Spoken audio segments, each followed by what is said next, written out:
మరోసారి వార్తల్లోకి వచ్చిన బ్రహ్మంగారి మఠం పేరు వినగానే భక్తి, విశ్వాసం, కాల జ్ఞానం గుర్తుకొస్తాయి మనకి. శతాబ్దాల చరిత్రను మోసుకువెళుతున్న ఆ పవిత్ర స్థలం కోట్లాది మంది భక్తుల ఆధ్యాత్మిక ఆత్మవిశ్వాసానికి నిలువెత్తు చిహ్నం.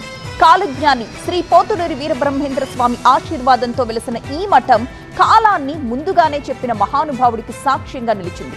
కానీ ఇప్పుడు నిత్యము వివాదాల నిలయంగా మారిపోతోంది. అసలు బ్రహ్మంగారి మఠంలో ఏం జరుగుతోంది? ఈ వివాదాల వెనుక ఉన్న అసలు కథ ఏంటి?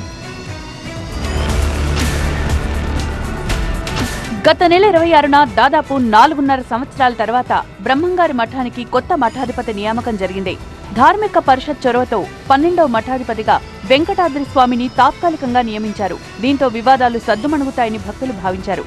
కానీ వివాదాలు ఇంకా నీడలా వెంటాడుతూనే ఉన్నాయి. మఠానికి సంబంధించిన నియమ నిబంధనల ప్రకారం పీఠాధిపతి నివాసంలో ఆయన తప్ప మరెవరూ ఉండకూడదు.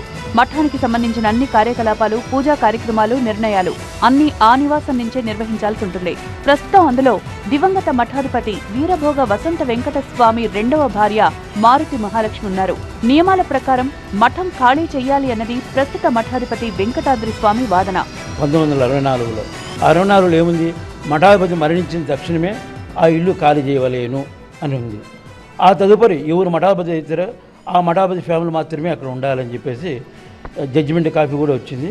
ఆమె కూడా గతంలో మీడియాకు కూడా ఇచ్చారు. ఎవరు మఠాధిపతి అయితే వారు ఉంటారు, మేము వెళ్ళిపోతాము తక్షణ అని ఆమె కూడా చెప్పడం జరిగింది. స్త్రీ అని చెప్పేసి మా పిన్నమ్మ గారు అవుతారు ఎందుకు అని చెప్పి మేము కూడా ఆ విషయం గురించి పట్టించుకోలేదు.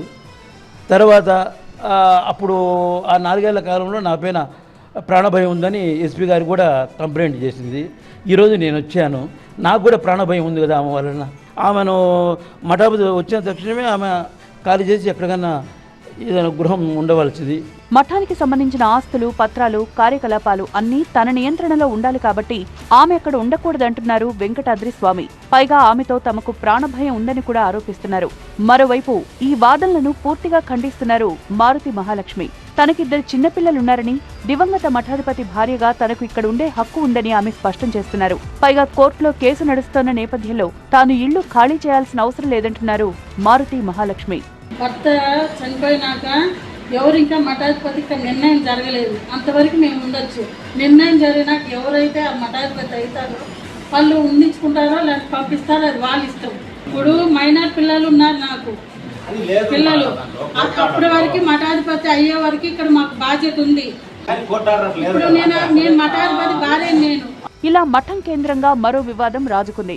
గత 4.5 ఏళ్లుగా పీఠాధిపత్యంపై 3 వర్గాల మధ్య తీవ్ర పోటీ కొనసాగుతోంది. దివంగత పీఠాధిపతి మొదటి భార్య సంతానానికి చెందిన కుమారులు ఒకవైపు, మారుతి మహాలక్ష్మి తన సంతానానికి అవకాశం ఇవ్వాలని మరోవైపు, అలాగే 2వ కుమారుడు కూడా తనకే మఠాధిపత్యం రావాలని వాదిస్తూ కోర్టును ఆశ్రయించారు. ఇలా 3 వర్గాలు 3 దారుల్లో పోరాడడంతో ఈ వ్యవహారం చాలా కాలం పాటు కొలిక్కి రాలేదు.